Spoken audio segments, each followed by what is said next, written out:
your taste buds okay? I drink shitty beer normally, so. Yeah, you're like a. I mean, well, I like all beer, to be honest. Me too. Is that a problem? No, I mean, but like, what's your go-to beer? Are you like an IPA or do you go for cheap PBR, cheap? I don't know. I go through like if I'm drinking at the studio or something, like with the like, I don't know, Coors or something, and then I don't know. I guess if I had to choose, probably some type of like hazy IPA or something. So you go. This is like the douchiest conversation. No, I like beer though, but like I'm a big craft beer person. I'm kind of obsessed with it. Well, everyone, welcome to episode 2. Great. Of the Tiny Raincoat Podcast. If you didn't hate me already, he's like, oh, now he likes craft beer. Another reason, like, add it to the list of things. He's full of himself.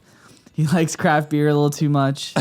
Just add it to the list. So we have Dom Maduri, Twitter legend, I guess, owner of Toast and Jam Studios. Thanks, man. I'm happy you asked me to do this. Yeah. It's fun. I mean, like, I have a lot of music friends and a lot of friends who I'm super close to, like, who do so many cool things. And you're one of the first people like that came to mind. I was like, let's get Dom on here. So feel good. Yeah, Thank you. Episode 2. Appreciate that. It's nice of you. Yeah. You're a nice boy. What? Me? Yeah. Dude, following our last conversation, going from a douchebags to nice boy. Yeah. You have to. Okay, so I was thinking about it, like on the way over here. I was like, what was Dom like in high school? Because I've only known you since. Wait, when did I meet you? I met you. Like, where were you at? And I mean, we met. Were you still in high? Were you out of high school? I think I was out. Yeah. Fun fact: I was homeschooled. You were homeschooled. Yeah. For all through high school. What about middle school? Can you be homeschooled in middle school too? I wasn't homeschooled in middle school. Okay. So did you go to a public school in middle school? Yeah. Okay. I went to North Gwinnett Middle School, and then I was gonna go to North High, but at the time, my family and I wanted to travel. Yeah. So we traveled a lot. So like during my high school years, like we went over to Italy and like just was traveling around and stuff. So did you travel and like were you doing school along with that or just? Yeah. Okay. Yeah, it was fun because like we had some friends over there. So like we just kind of bounced around. Like my sister was out in Utah, so I was out there for a little bit doing school out there and stuff. Yeah. And like all my friends were like, I wanted to work and I kind of wanted to get a head start on stuff because my dad was in the video industry. Mm-hmm. So like I knew what I wanted to do from like a young age. Yeah. So I was just like, well, my mom was like, do you want to try homeschooling just to see how it goes? It's like, yeah, sure, I guess. And then it went fine. Like it was cool. Like some my closest friends were homeschooling too. So it was like, it made sense. Like we can all just like hang out. Yeah. Like all the guys in Short of Gold were like homeschooled before.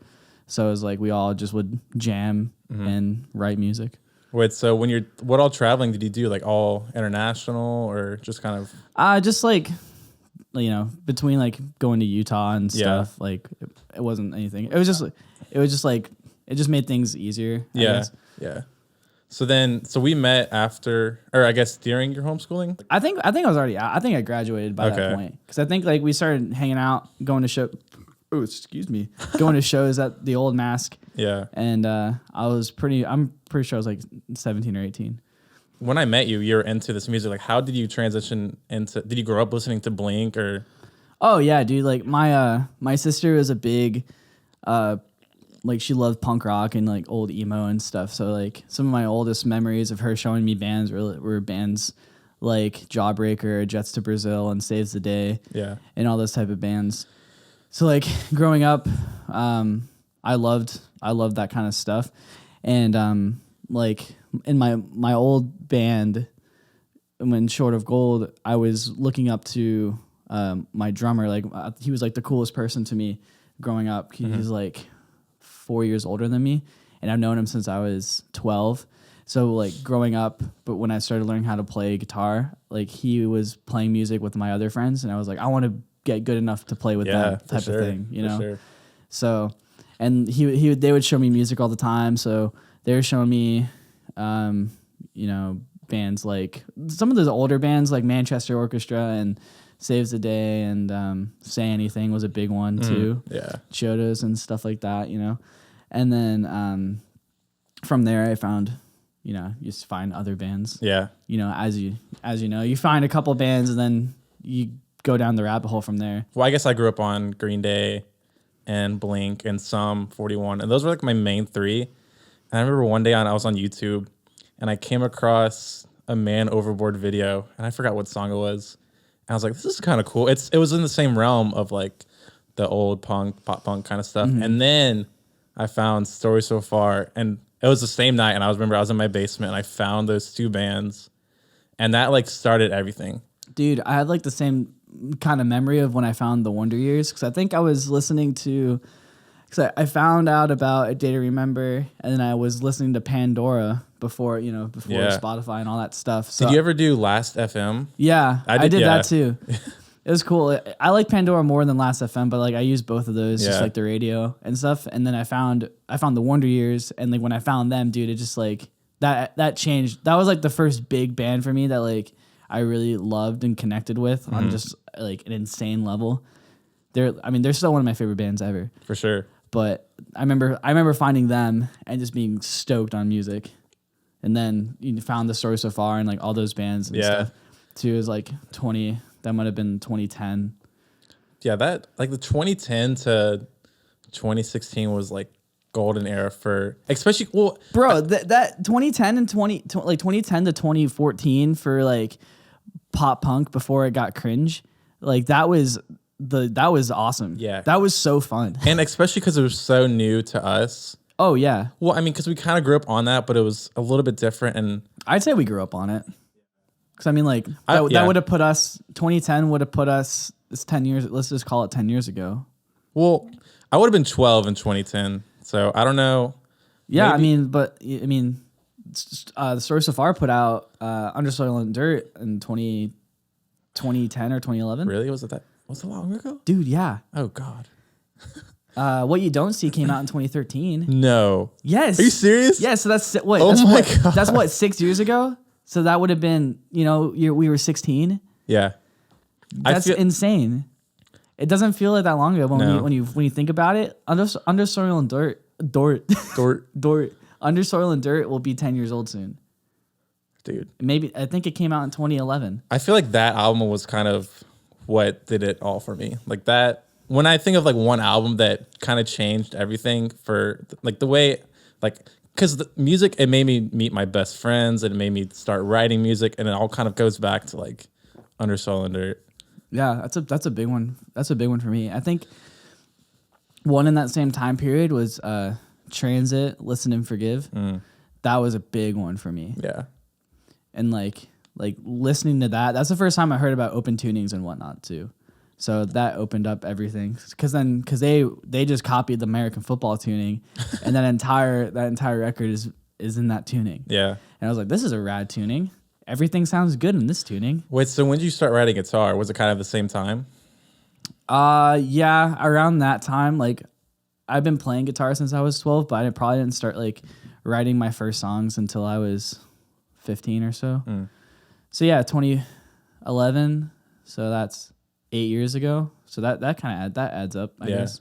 Yeah. So then, how long after you were playing guitar did you start? What was your first band? Was it Short of Gold, or did you have like some shitty band before that? I mean, technically the first band was before Short of Gold. It was just like us like jamming, like Taking Back Sunday covers and stuff. I think everyone had that. You had your first band, and then you had that prereq to your first band. It's like I can't even speak of that. You have your first band, and you have your first time, playing with a band. There's a difference. Yeah.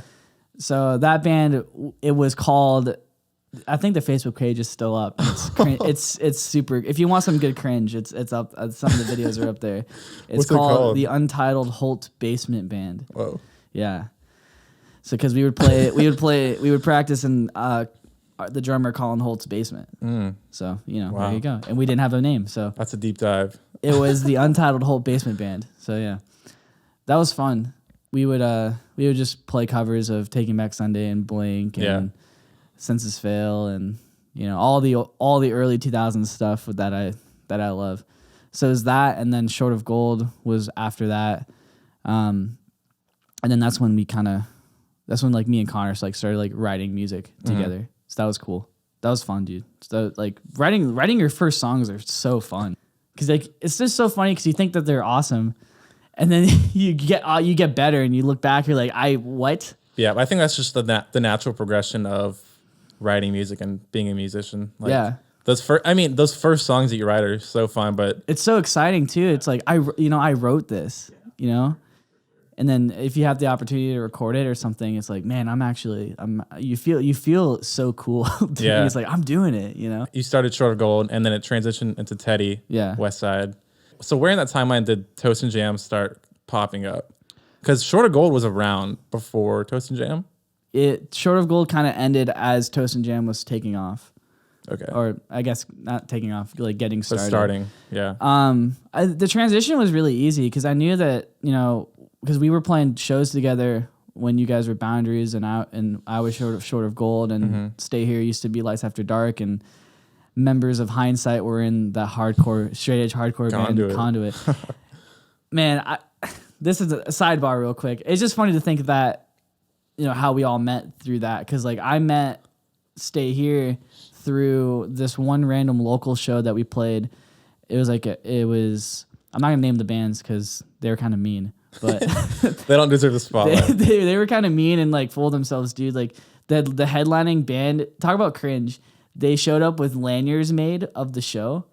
And for that one single show? Yes, they like made like, like tour lanyards, Yeah. like laminates. I was like, I saw that and I was baffled. Yeah, I mean, yeah.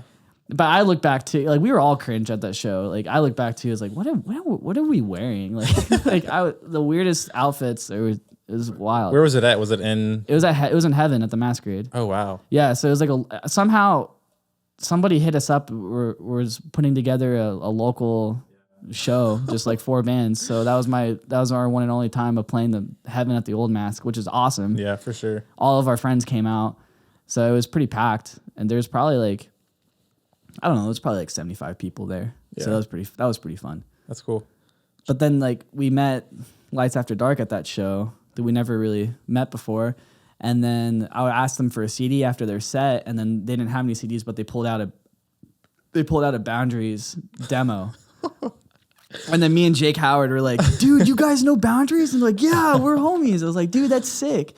And then it was, the rest is history, man. I don't even know what year, but it was when you were doing like your YouTube videos on like Penguin by Dom, and you were doing interviews and stuff. And I remember seeing you at a show. I was like, oh, that's that Penguin by Dom guy.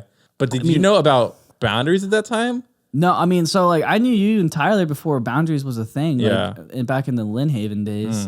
Or it's like, because like me and Jake were just going to a ton of shows at the time, and you guys were too. And we just kept bumping into each other, and we never even said hey. Yeah. We just see each other. And I remember vividly. I think it was at the Citizen headliner with True Love and You Blew It. Oh wow, yeah. And I was like, dude, screw it. Like, I'm just gonna say what's up to these guys. They seem cool. Yeah. I was like, hey, what's up? And then there you guys are cool. That's kind of like that. Hey, I saw you at the gig, but I was too nervous to say hi for like, 2 years. DM you later. It's like, hey, I thought you were cute. What you do? What you doing? That's cool. WYD. 2 a.m. WYD text. But yeah, dude, like, so that's how we met. But like, I guess going back to the question of like transitioning, it's just like, I knew I didn't want to pursue the band thing. I'm not cut out for the touring thing. So it's not you. That's not. Well, what about it? I'm a homebody, man. Like, I don't really want to go. I want to go on the road, but like, I like my routine. So the lifestyle of waking up in a van or at some random person's house is not. It sounds fun. It sounds fun for like a couple of weeks, but I couldn't like, I can't make that my career. Yeah. I feel like it's hard, especially nowadays. It's really hard for that to be your sole job. But it needs, like, that's a whole other like, we can talk about that too, but it's like, it needs to be like, if you're a band in 2019 or going on 2020, yeah, you're only making money off, your merch and touring and stuff. Like, you need to be on the road. Yeah, you need to be on the road 9 months out of the year. The money you make from music on like streaming services is not what it used to be with CDs and Yeah, dude, it's like, finals. so, streaming makes it awesome for smaller bands to get recognized. Like, I hate when I see smaller bands on Twitter talking about how much they hate Spotify for cutting, like, for not paying them. I'm like, bro, no one would know about your band That's if it wasn't true. for Spotify. So quit whining, put in the work and get some fire merch and go on tour. Yeah. Take advantage of it. I mean, yeah, for sure. Merch is like it's everything. It's like merch and touring is that is your income. Yeah, but I understand why for you and a lot of people that it's not, because it's not for everyone, because you're gone, like you miss so many events at home, and Yeah, some people can't, especially like if you have like significant others, or I mean even family and friends, like it's hard to leave that. Yeah, that's kind of my thing. Like, I haven't really toured yet. I want to go on like a couple of runs this year with the new band. But like, I just knew that I didn't really want to do that. Yeah. So like, I don't know, when Toast and Jam was like starting, that's kind of how I transitioned into it, because Matt was, recording us, like my band and your band in the old days. And I was like, this is cool. Like I could see myself doing this. So going back a little bit, how did the actual studio kind of like start? Like was Matt Chains, is he the one who kind of brought the idea up, or was it like mutual? So Matt was recording Noah. So at the studio, there's me, Matt, and Noah. And we own the studio now. But back in the day, Noah had a studio in his basement. He had a cool house up in Suwannee, and then he would like casually record in his basement, just like his own stuff. And then some of the early Short of Gold stuff that was never released was recorded at his place. And then Matt started getting into it, and then he bought some gear, and he wanted to do it out of his basement too. So then that's kind of how he started getting into it. But then like Toast and Jam As You Know It was kind of like, I really wanted to meet bands, and I wanted to meet more people, because I wanted to get into, I didn't know what I wanted to do. Like, I wanted to either get into managing bands or like, getting into recording bands. So I was like, how can I meet bands? Yeah. Because we live up in the burbs and stuff. So it's like going to Atlanta every single night would be a burden. So, and like, the idea of like, there's no live session company or content in the Southeast. Yeah. All of it is in the Midwest or West Coast, because Audio Tree is in Chicago, and at the time Little Elephant was really popular. They were like pumping out a ton of stuff. Where's Little Elephant? Is that? They're in Toledo. Okay. They're not. I don't even think they're doing anything anymore. Yeah, I haven't seen much activity from them. I think they transitioned into like a label or like a vinyl. I think they transitioned into like specialty vinyl pressing, which is kind of cool. So like, good for them. So did you see kind of like an opening? I saw an opportunity to, start something down here, because I'm like, well, Atlanta's a market. Like, Atlanta's huge, and especially for like touring, bands are always either playing Atlanta or coming through Atlanta or Nashville. If it's not Atlanta, it's Nashville. If not both, it's usually both. So I wanted to meet people. So then I started it.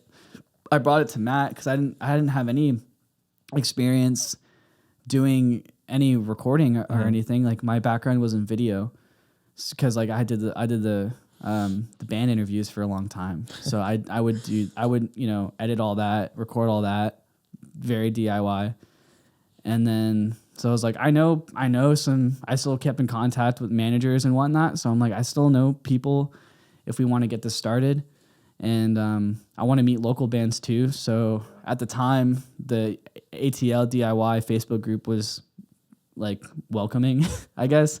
Or like, you could actually like get some traction by posting something in there. Yeah. I made one post and it had like 90 comments of just bands linking me to their music. So then that's how I found out about so many bands that are super rad. Like Atlanta bands, or just kind of all over? Yeah, Atlanta bands. Like, I found out about Eddie Rascal, and I found out about King of Summer, and I found out about some other really rad bands through that post. So then that kind of jump started everything.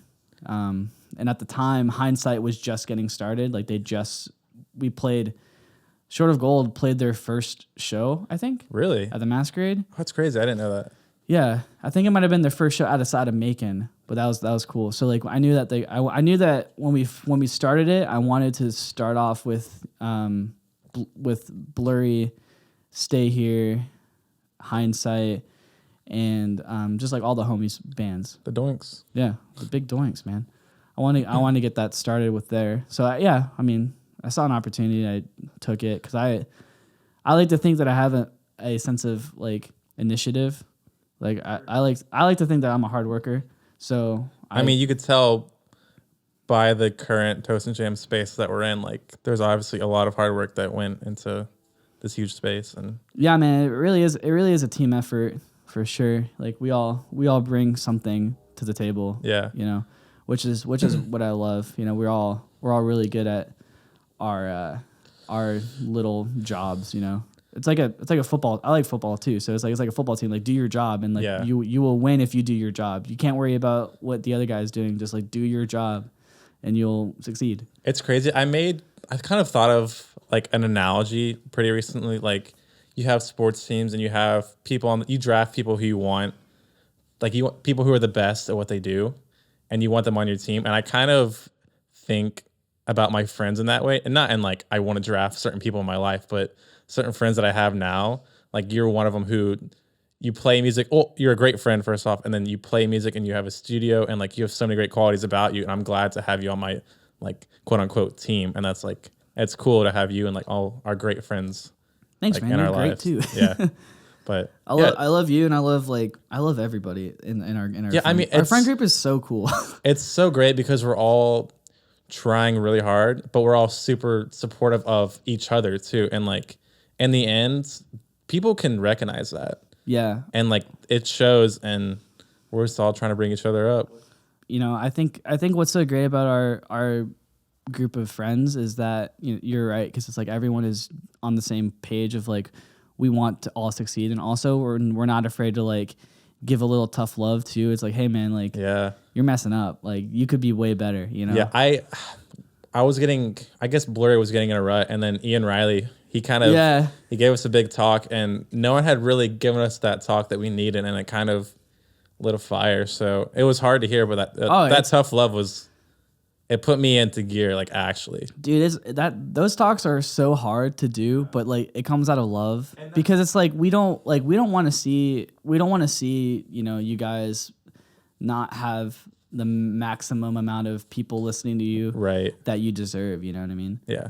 The same goes for like all of our friends' bands. Like I've had that talk with Stay Here so many times. Yeah. And like sometimes they didn't listen to me, and then or Ian or anybody.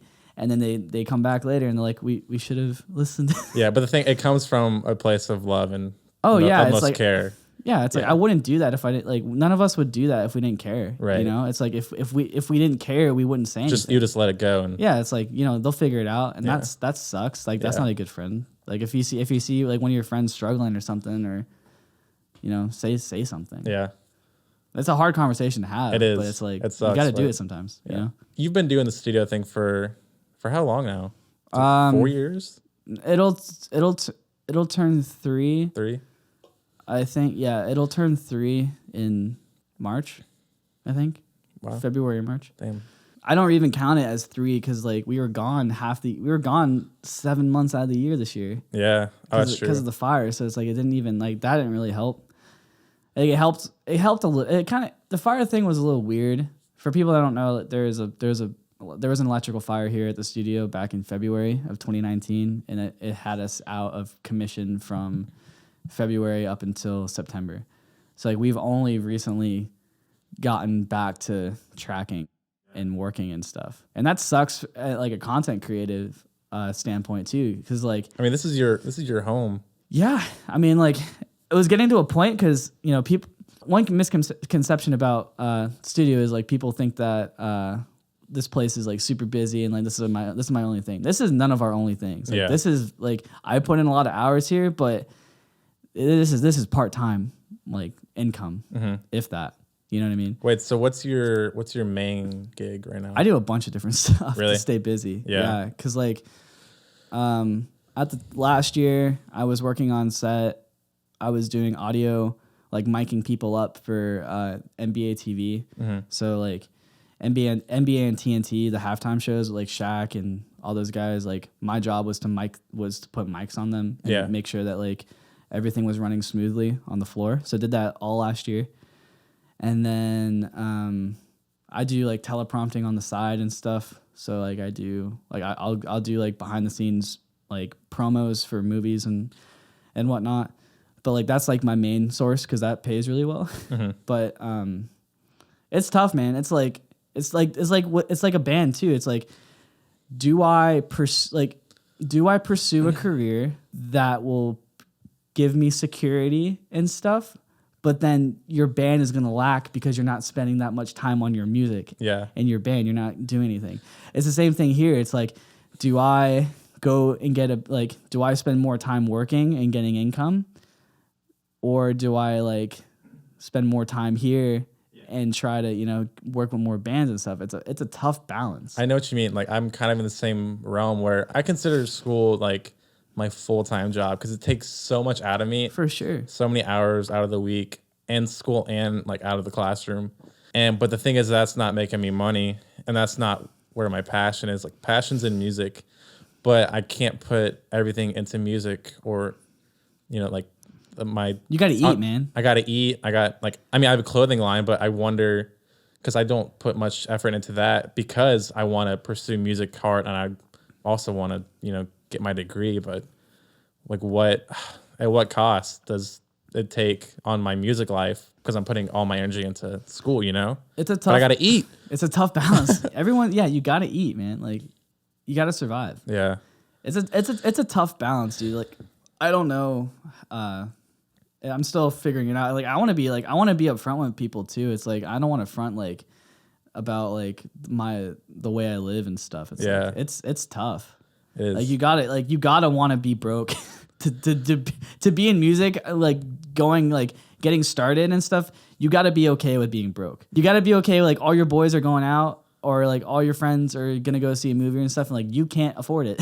You gotta be okay with that. Yeah, it's like I can't do this, even though it's like a movie ticket. It's not much, it's like the littlest thing. It's like I'm sorry. I can't really afford it right now. Sorry guys, tell me how it is. But no spoilers, please. Yeah, dude, I saw Endgame for the first time like last week. Oh god, it's so good though. It's a damn good movie. Yeah, but it's stuff like that, dude. It's like it's tough, and like you know there is money. I will say like. There is money to be made. You just have to want it. It's not easy. It's not gonna. You can't just like go to school for music production and like expect to get a job at a studio and stuff. It's like there's more to it than that. You can't approach this like the corporate world or like any other job. Like you go to school to be a doctor and then you end up at a hospital. You go to school to be a lawyer, you get a job at a firm or something. I assume. But it's like you can't approach it like that in music. You gotta like really put in the effort. I don't know if you remember this, but because Dom and I both went to the Balance and Composure last show in Philly, and I remember specifically John, the singer for Balance, he said because looking around, it's the final Balance show. It's sold out at was it Fillmore? In Philly, huge, awesome venue. I mean, Balance they were a huge band, and I'm sure they did well on tour. But John was like, yeah, I have my day job tomorrow. And that to me like really kind of hit home. Yeah. He's like, they're playing this huge show and I would have expected, because I guess before that I thought people made good money from touring and all that and sales and from streaming and stuff. But he's like, I got a full-time job I have to go to tomorrow. And that kind of blew my mind. I think like, here's my theory on it. I think that like bands that age that came up in that era, I think it's like the transition era because like when they started putting out records, Spotify and Apple Music wasn't around, you know. And I think they got caught. In how do I make money now that the industry has changed. You know, I think that bands nowadays, like new bands coming up now, they know what to do, and I think they'll be better off with it because it's different. Like you can't just put out a record and you know and expect people to buy it because no one's gonna buy it. Different. People are gonna listen. People are gonna stream it. So it's like for a band like them, it sucks because they kind of got caught in that transition period of things changing. Yeah. And yeah, that was a huge eye opener for me too. It's like, oh yeah, he's got like they all got like, you know, jobs. Yeah. Well, I think one band that kind of, in terms of like the transition 100th, did kind of okay. And not, I wouldn't say, because they changed their music a lot. Yeah. But in terms of merch, because they have their band as a brand, and then they have their clothing line as a brand. Like if they weren't a band, their clothing line would still thrive. Dude, I see people wear their stuff all the time, and they don't even know about the band. Yeah. It's same with Grayscale. Like people wear Grayscale merch, and they don't even listen to the band. Yeah. It's like it just looks like it looks like streetwear. It's genius. Like that's what you need to do. If you're a band, like you need to design stuff that like anyone could wear. Yeah, music is the main source, but also you need to have other avenues. Yeah, why wouldn't, like, I don't know, this is just how my brain works, but it's like, why wouldn't you make a sick design that even if no one's heard of your band, they would wear? Right. And even people that love your music, they're gonna find it cool too. It's like it's a win-win. I don't know why. And there's like, I think we can name a couple bands right now that have. I'm not going to, but I'm not gonna call anybody out. But like, We're talking about shit merch. yeah, no, there's a lot of bands that have terrible merch, and it's like, what are you doing? Yeah, no, I oftentimes like I go to a show, and the first thing I do is I check the merch out. Oh yeah, And most of the times I'm like, What I'm is not. Well, it's either merch is crappy or I'm not gonna spend $35-$40 yeah. on a shirt. But it also kind of goes because people will pay that. But they need, like the bands need to survive. And it kind of is like, where's that medium for people to buy merch? Claro was selling, I think she was selling like $50 hoodies and like $30 shirts. And I know kids are buying that. It's just a matter of like, if you can do it, do it. That's the thing. Like, if you can, do it. And she can, yeah, you know, but like, I mean, I haven't seen like those prices on bands like Knuckle Puck size or anything like that, because there's like they would get chewed up if they try to like justify like a $50 hoodie or something. But I feel like they're kind of in the middle, like 30, 35. Yeah, like I'll pay that. Okay. Because like they got good merch too. Yeah. They've stepped up their merch game a lot too. But like that's what I was talking about. Like you have to like transitioning nowadays. It's like you got to have sick merch to sell, because like that's gonna be honestly your main source of income. That and like any type of like other physical media, like vinyl's making a comeback too. Yeah.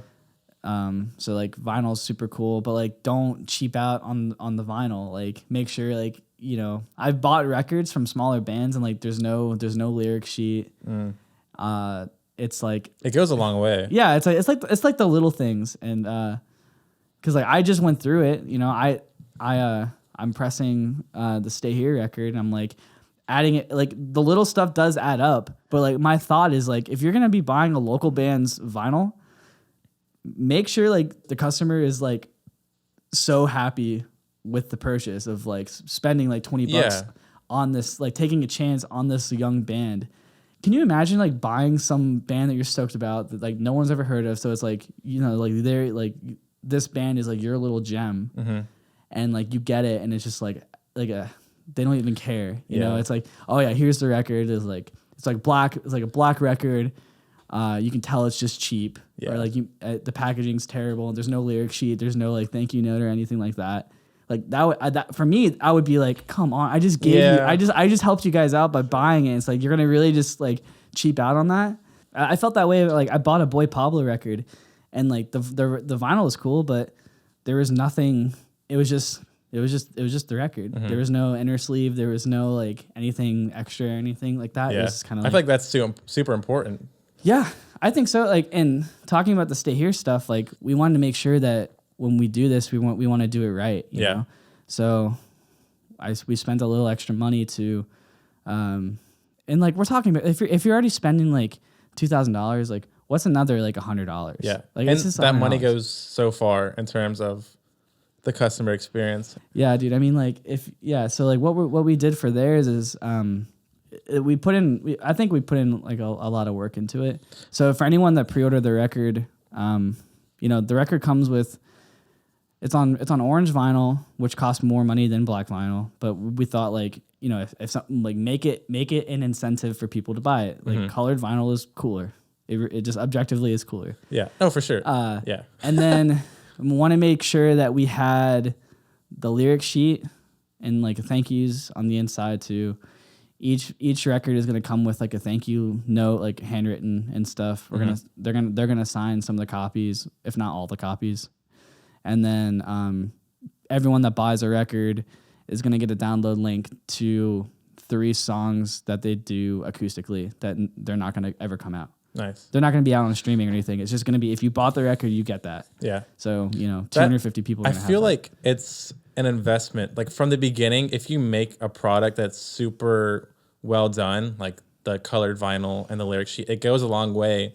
There's like a trust set within that. I'm doing quote unquote customer or fan, whatever you want to call it. But then in the long term, they're like, if Say Here puts out another record on vinyl, they know it's going to be high quality. And so like you want to instill high quality and good, that with your brand. If you're taking it seriously, like if you're a band that you want to view this as a career, which you can, like I hate when people are like, get out of the music industry, there's no money. I'm like, there is money. Dude. You just have to put in the work. So like if you're a band and you want to do this, like sit down and make a list of like all the things that you need to figure out and then just do it slowly. Like you're not going to do it overnight. It happens gradually, just like little things over time. I promise you, it'll work out for you. So for a smaller band, what do they need to know, like going into a studio for the first time? Like what's like the top 3 things they need to know? I'd say like just be upfront with your producer, because like if you tell him beforehand, like, hey, this song is like 75% written. We plan on finishing it with you. Mm-hmm. I would like to know that, or I would think any producer would like to know that before they show up and they're like, oh yeah, this song's not done yet. Yeah. It's like giving you all that information on, the day that they're tracking and they're on the clock. That's a lot. That's a lot to take in, So it's like making sure that what you want to get done is key. Mm-hmm. Little stuff like what's the tempo of the song? Because I can't tell you how many times of like we're tracking drums for somebody and like we dial in a tempo and then like we get all the way done and we listen back, we're like, this is too fast. I'm like, okay, well, we just spent 2 hours on this, but I guess we can try it again. Yeah, frustrating. Calm down, it's okay. Frustrating stuff. No, but it's like just making sure that like you know what you want to do with your songs coming in. I just had this conversation with Tyler too. It's like it was funny because like we were kind of running out of time for the new Blurry stuff, mm-hmm. and I told him, I was like, it's kind of funny because the better we are at this, the longer it takes. Which is like a weird take, The better I get at recording, the better you guys get at songwriters, the longer it takes. Because we're not like, when I say that, it's not being lazy. Yeah. It's like, is it the perfectionism in us? I think so. It's like I know what sounds good now, so like I'm not gonna settle on. I'm not saying when I say I know it sounds good. I'm sure I'll regret that in like a year. Like I don't know anything, but I think I like to think that like I know what a good snare sounds like now. So it's like if it's not there, I'm not gonna press record. We're gonna tweak it. So that's what I mean. And like Tyler knows exactly what he wants for the guitars. We're not like running out of time. It's like, all right, it's fine. It's not fine. We gotta figure it out. So it's stuff like that. Like giving yourself a realistic timeline. Yeah, is great. Trying to do 4 songs in 2 days, it can be done, but like you're definitely gonna sacrifice some things, I think. Something will be lost in the end. Yeah, and you're gonna regret it. And the thing is, a song is like forever. Oh, and yeah. Do you want to do that just because it's cheaper, or you can get more songs in that amount of time, but ultimately, you're spending less time on vocals, or you're rushing the whole process, and perfectionism can't be rushed. Yeah, you don't want to sell yourself short. I mean, it all depends. Like I think it all comes down to like, do you want to be, are you trying to like make this like a thing? Because if you're just doing this for fun and you just want to like casually put out stuff, like I'm all for that. Like I'm not gonna try to DM every band that I see like, hey, you're doing this, like I think you're doing this wrongly. Because like honestly, if they're just taking it casually, like that's totally up to them, right? But like any band that's like looking to do it, like and, seriously do it, like and they're looking for advice, I'm down to, give them my 2 cents or whatever. Yeah. But yeah, coming in the studio and just making sure that you have your songs mapped out and stuff. You guys had your stuff mapped out, like doing pre-pro is huge help. Pre-pro is huge. Because as a band, you figure out what you want. And like, even in that stage, you find out so much, like tempo, like, oh wow, this part, or even like, wow, this song sucks. We gotta work on it. Yeah, because like playing it live and then listening back to it recorded is a completely different, like it's a different experience. Like you might think that your song is killer live, but then you listen back to it, it's like, it's either like, how do I capture that? Or it's like, now that you can hear everything, it's like, oh wow, this is actually bad. Yeah. Or it's the same thing of like, so many people write their music on a laptop now. So it's like, it sounds sick, recorded, but like, how do you make that sound good live? Yeah. That's a whole other thing. That's a whole other like. It's kind of a two-way thing. Like you can. Oh yeah, for sure. It's like, I love this band on record, but like, what happened live? Yeah. It's like, what, that wasn't the same. Like what they played live was not even close to what I hear on record. Yeah. I know one band, I think we were both at the same show. We thought of like, wow, this band like sounded really good on record, but live it's like, who is it? I can't say it. You can cut it out. Oh my God. All right, you don't even need to cut that out. We'll see. Yeah, it's not good live. I'll say it. Hot take, Dom's gonna say it. No, I don't know, man. Like, but it's the same thing. It is the same thing. That's the thing. Studio magic is a thing. And like studio magic is cool, but then when you can't play that live, that sucks on the listener's end because they pay money to see you live, and they expect to hear that live. So to play devil's advocate, I think a tambourine thing, if there's a tambourine part somewhere in the song on the record, that's not gonna make or break the song like live. Yeah. But like I know what you're saying, like the big picture stuff. If you can't play your solo live, write a different solo. Because like I see that stuff all the time of like this sick solo or this sick drum part, and drummers don't do it live because they're too lazy or they just can't. Even more to that, like the vocalists. I remember Stories of Far, their self-titled record they put out, and then I saw them live, and Parker couldn't sing the notes that he did on the record. Yeah, he was going through it at that time too. Yeah, but yeah, vocals is the biggest thing. If you can't sing it live, please write a different part. I think bands are getting better at that. I think so. Now that they can do demos on their own and stuff, they kind of realize that like, okay, maybe I need to fix this. Yeah. What do you look forward to most when you're recording a session? I think it's like the moments of nailing a vocal take, or like I love trying to figure out stuff in the studio. I really do like writing with bands. Mm-hmm. It's like the little moments of like, man, I can't figure out this lead, and like we might write a whole new lead. And it sounds sick. Do you consider yourself a producer also? Yeah. I consider myself more of a producer than I am an engineer. I like to think. Well, I guess now you kind of have to be a little bit of everything. Like you. Yeah, I mean, I do a lot of both now. I do a good bit of both, but I like to consider myself more of a producer than an engineer. I like songs, man. Like, yeah, I'm not at the end of the day. I like songs, so like I want the best for that song. If that's like I like exploring our options because like you're in the studio to explore, really. Like you can have an idea, and it's like if I hear it. That's the other thing. It's like bands being upfront. Like, do you want me to be vocal? Because I can. Like, I can be a dick. If you want me to be like, hey, if you want me, like bands need to tell their producer if they want them to be vocal, or also like you have to realize what that producer does because we're getting to a point where it's like, I mean, the big producers like they have a sound. If you want that sound, go to that guy. Yeah. You can't shape that dude to do something he's not. Right. I mean, it happens for sure, depending on the band. But like, I like to say like, black and white, if we're talking those extremes. Mm-hmm. I guess I'm like more of like a raw kind of like sound, like not too polished and stuff. I like capturing like live energy into tracks. So, if you're looking for that, hey, hit me up. But if you're not, I can give you other people's. Mm-hmm. But it's like at the same, going back to my main thought of like bands just need to be upfront. Like, do you want me to be vocal? Do you want me to just press record? And you know everything. Yeah. You know, because like I've been caught with like Carson won't care if I say this. It's like, you know, it was funny because like for Die on Mars, Carson wanted me to like I have the text of like he's like, I want you to like produce this with me. Mm-hmm. And then we went to a couple pre-pro sessions, and like I had some ideas, and he just said no.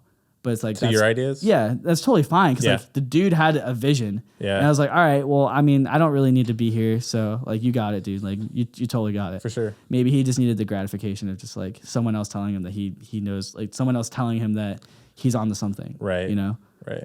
So it's like it's stuff like that because I definitely been caught like in the studio where it's like I give an idea and the band's like, all right, you can shut up now. I was like, all right, I would have liked to know. I would have liked to like have known that before we started, but that's totally fine. Like I can shut up. But also on the other end of that, I think having someone tell you that is also depending on your band and depending on your vision. But if you go in the studio and you're kind of open to, you know, the producer or like in your instance, your input, then like, so you telling me a part's bad ultimately helped me in the end. Yeah. And maybe it's because I respect your opinion. I don't know what the situation would be like if I go into some random person's studio and then them telling me, hey, this guitar part's kind of trash. I don't know how I'd take that compared to him from you, but yeah, I don't know. I think at least me, I would like to take that kind of more constructively rather than like, not listen to him at all. Yeah, everyone like if it's you, like I'll straight up tell you if it's bad. Yeah. But like, you know, if it's someone I don't know, I might word it. Yeah, I guess a little more tactfully. Right. It's like, yeah, for sure. I won't. You'll be like, that part is shit. Yeah, I'm not gonna tell like, you know, I wouldn't tell, you know, Matt Madsen, who I don't really know that well. I'm not gonna be like, hey, dude, this song sucks. Yeah, I tell Matt that all the time. Matt, I want to get there with Matt, but I'm not there yet. Matt, I love you, and you'll be my next guest, I think. But he's a good man. I tell you, it's bad because I want the best out of our band. Okay, Dom, what are like big pet peeves in the studio? Like what gets on your nerve? One thing I can think of is like a band showing up late to a session or like a recording session. That's a big one. I mean, you know, anything after 15 minutes is like, come on. that is huge. I guess it might be like micromanaging, especially like when we're in the studio of like I don't know. You or the band micromanaging? The band micromanaging. Like if I'm like doing like a rough mix or something and they're like talking into my ear while I'm trying to see if like this sounds good. I'm just like, can you just stop talking for a second? Yeah. Okay, tell me about, have you done stand-up often or just that one experience? I've done it a couple times and I'm going to roast myself because I saw a tweet the other day. It's like, dudes get one viral tweet and decide to do stand-up, and that was me. I love comedy though. Like I love watching stand-up. I love making people laugh. Mm-hmm. Like it's the narcissist in me. Like I love that. I like making people laugh. I love laughing. I'll watch Laughing's great. Yeah, dude. Like some people are like, I don't laugh watching stand-up by myself. That's other people talking, but like, dude, I like die laughing watching stand-up by myself. Yeah. It's hilarious. I love that stuff. But after you tried it, is it for you? Is it something that you want to keep trying? Comedy is this is a weird thing about comedy, right? So, like comparing it to music, comedy takes way longer to get good at. Because like you can write a song and record it and listen back to it and you can be like, this is good and like objectively good. Comedy is like an instant reaction. If you tell a joke to a crowd and they don't laugh, it's not funny. It's not like they don't get it. No, wait, hold on. That's what it is. I couldn't imagine telling a joke and then dude, it's pure like nothing. Getting up there and telling a joke and no one laughs is like, my heart is racing just thinking about it. Yeah. It's happened. Like obviously it happens, especially like getting started in stand up because like confidence is everything. Like if you get up there like timid, the audience can tell and they don't really want, the joke might be funny, but they don't want to laugh. Do you think it kind of parallels to the beginning of stages of comedy, kind of parallels to the beginning of stages of writing songs and like performing? I don't know, because like going back to my point, it's like, say you're a new band, right? Mm-hmm. And you're opening up a show, like Stay Here opening up for Moose Blood or something. Those kids don't know about this band. Frankly, they may not care until they play. Mm-hmm. And then like Stay Here plays and nobody really moves around, but like people come up to them at the end of the show and be like, dude, that was great. Yeah. If you tell a joke on stage in comedy and no one laughs, you're not funny. And no one's going to come up to you and be like, hey, that was really good. And if they do that, they're messing with you. So comedy is... It's an instant emotion. You're not going to, like, if you find it funny, you're going to laugh. You know, it's kind of cutthroat. It is. It's super hard. Yeah. It's way harder than music. Way harder. Mm-hmm. But, like, at the other... Because, like, think about it. Like, how many kids our age... like have a Netflix special? No one. Our age? No one. No one. I don't know anyone. You don't. It takes you until you're 30 to get really good at comedy. Because like the thing about comedy is like you get better the older you get because you have more experience. Because like comedy is all about like relatability and stuff. You know. Think about all the bands that are older. Like you don't relate to. No one really relates to older bands really. Yeah. I mean, that's the millennial in me coming out. But like. No, I know what you mean though. So it's like it's harder because like you with comedy start. It's like anything you want to start when we're kind of our age and stuff like to get used to it. But you're not really gonna be good for a while. So I would love to pursue it more, but like honestly I'm kind of lazy, and I have this too. Like it's just way harder to get good at. But it's cool to say you've tried it. I write all the time, like I write jokes all the time, and like I'd love to do more. Like, I want to do comedy shows here every now and then. Like I want to do that. I want to get into that because there's nowhere in the suburbs to showcase funny people. Yeah. So I want to do that, but like that's my second love. I would pursue that more if I didn't have this. Mm-hmm. But it's just like I said, it's a lot of work, and also there's nowhere up here to go. In the city, like you can like bounce around and like go to a bunch of different shows in that night. Dude, comedy is way different than music too, because like, you know how like bands, you're supposed to like if you're playing a show, you're supposed to stay for the entire show and watch every band and hang out with the bands. Like, and if you leave, you're the douche. That's kind of proper etiquette, I guess. In comedy, like dudes will play like 3 sets at different venues a night. Yeah, so like they'll do a set in EAV, and then they'll go to Buckhead, and then they'll go to somewhere else, and it's like, and they'll do their set and they'll leave. It's just like the mindset is just different. It's just grinding, It's like you do your 10 minutes and you go somewhere else and do your 10 minutes. You don't have to watch the other comics. You don't have to, and they don't expect you to. I like that because sometimes I don't want to watch all the bands. That's true. It's like fuck. I wish I could leave. Dude, yeah. Oh my god. Yeah. That's something I hate about music, where it's like, you don't know what I got going on tonight. Like, you're gonna get mad at me for leaving. Like, you don't know what I got going on tomorrow, or like I stayed as long as I can. Please be nice to me. I came to the show. Like, you're welcome. All right. If you're gonna leave early and you know the bands, at least say hi to all the bands. Like that makes me feel a little bit better. Okay, so 2020 is coming up very shortly. What are like 3 new records that came out this year that really made an impact on you? That's easy. Wallows, Nothing Happens. That record, like, I feel like more people in our scene need to listen to it. Do you think that band is slept on? No, not in like the big grand scheme of things. No, I think they're slept on in like the punk and hardcore scene. Yeah, for sure. But which is stupid because like they're so much like they could easily play with like, I don't want to say like the Stories of Far or something, but like they could play with bands like that. I don't know if they definitely, I don't think they want to, but like they can. And that's one thing I think a lot of the newer bands, well, actually not, I take that back. A lot of the bands that are more prominent in the scene, I wish they would take more chances on younger bands. And one example that comes up where they're doing it right is the Wonder Years. They're taking out Spanish love songs and pool kits. And that to me is super cool. That's rad. Because they're a lot smaller bands. And also Stories of Far, they brought out Honey. And I get Honey is a bigger band, but they're also a newer band. And they're newer to our scene. Because like they were in, I don't get why they're trying to tap into like the Knuckle Puck and Stories of, like, I don't get why they're trying to tap into the pop punk scene. Because like they just were touring with Bad Sons, yeah, like big bands. Not saying that like Stories of Far and Knuckle Puck aren't big, but I think you get it. Yeah. But it's like I don't get that. But Honey is super cool because they could do both. Right. I guess that's what I was saying with Wallows. Like Wallows could do both, but like I don't know if they need to at this point. Mm-hmm. They're pretty big now.